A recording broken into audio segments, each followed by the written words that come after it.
I could probably make a whole video series on ability scores or scores that you don't know exist in 5th edition, because apparently I keep finding more in my own research.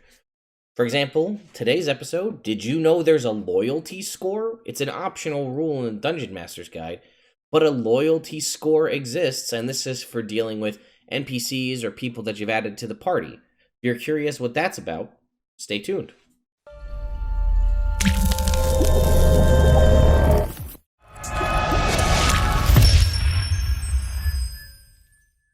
All right, folks, we're here on D&D Beyond, and you can see we are on the Chapter 4, Creating Non-Player Characters. So this chapter is typically reserved for the DM when they're designing new characters for you to interact with as the players. And it has things like how to run low-level followers, and this is actually what drew me in, was the follower thing, because I was going to see, like, was there good follower rules? We obviously have the sidekick rules that exist now. And in previous editions, again, my experience comes from 3.5, there was a whole table and a feat called Leadership.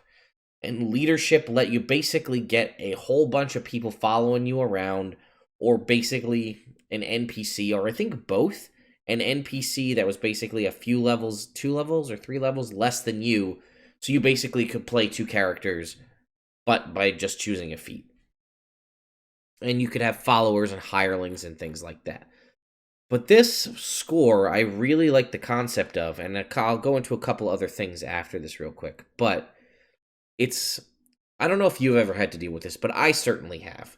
Something happens where the party meets a character, maybe it's one you intended for them to meet and like and want to travel with, but more often than not, it's not someone you anticipated the party gravitating towards. Like, you have all these NPCs over here, well designed, and you throw like the cabbage merchant or the guy who has 3 watermelons for sale, but he's charging a gold each, or whatever it is, and they're like, ooh, let's go talk to that guy. He sounds interesting.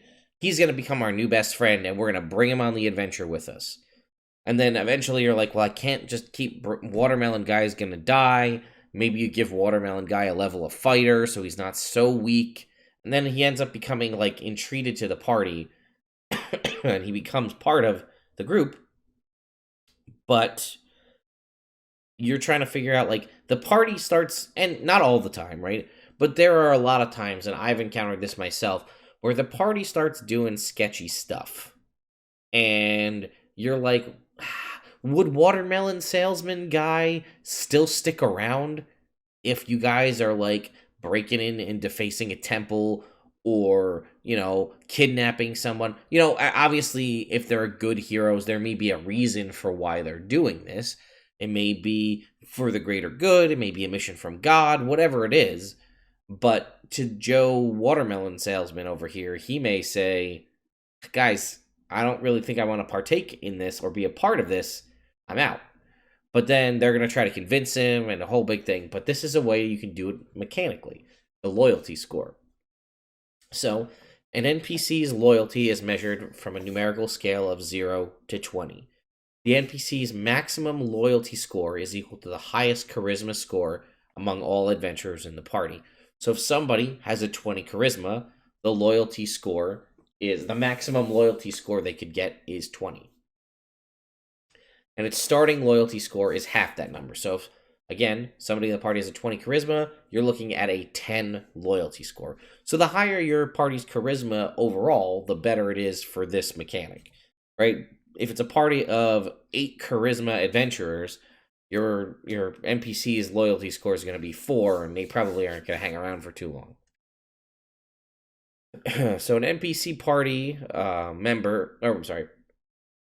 if the highest charisma score changes, perhaps a character dies or leaves the group, you adjust accordingly. So how do you track loyalty? Keep track of an NPC's loyalty score in secret so that the party doesn't know. You may not even tell them that you're employing this mechanic. Or you may, to make them realize, like, hey, this guy's not just going to stick with you through everything you do. The players won't know for sure whether an NPC party member is loyal or disloyal. And this also has that whole maybe they're a double agent thing going for it. An NPC's loyalty score increases by 1d4 if other party members help them achieve a goal tied to its bond, to an NPC's bond.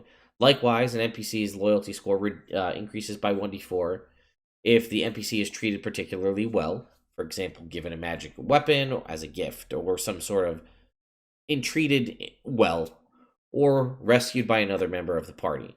An NPC's loyalty score can never be raised above the max, which, as we said, is tied to the charisma score. When other party members act in a manner that runs counter to the NPC's alignment or bond, reduce the NPC's loyalty score by 1d4. Reduce the NPC's loyalty score by 2d4 if they're abused, misled, or endangered by other party members for purely selfish reasons. An NPC whose loyalty score drops to 0 is no longer loyal to the party and may part ways with them. A loyalty score can never be dropped below 0. An NPC with a total loyalty score of 10 or higher risks life, this is the important part, risks life and limb to help fellow party members. If the NPC's loyalty score is between 1 and 10, loyalty is tenuous, and if it drops to 0, they no longer act in the party's best interest. It doesn't mean they have to leave, but it means that they're just kind of not going to do what's best for you. The disloyal NPC either leaves the party, attacking characters who attempt to intervene, or works in secret to bring about the party's downfall. Actually, that was it. I thought I had more to say after that, but everything else is tied to something separate from loyalty. So that's the idea of loyalty scores. So it's interesting because in my Tomb of Annihilation game, it was a charity stream, so things go bananas.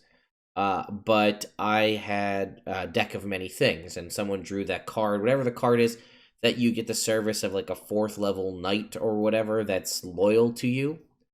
And that character was loyal to them, but I made them unwaveringly loyal. And had I known about this, I would have done that. Because I might have put him maybe not at maximum loyalty, but in the positive loyalty range.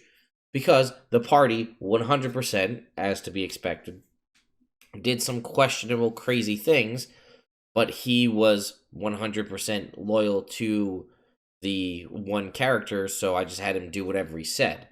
Later on, through the story, he became more self-aware and not just, basically an automaton. But had I read or remembered that I'd read the loyalty scores, I would have been keeping track of that behind the screen, and maybe he would have just left. Which would have been a travesty because he actually ended up becoming the hero of the whole story. But that's a story for another time.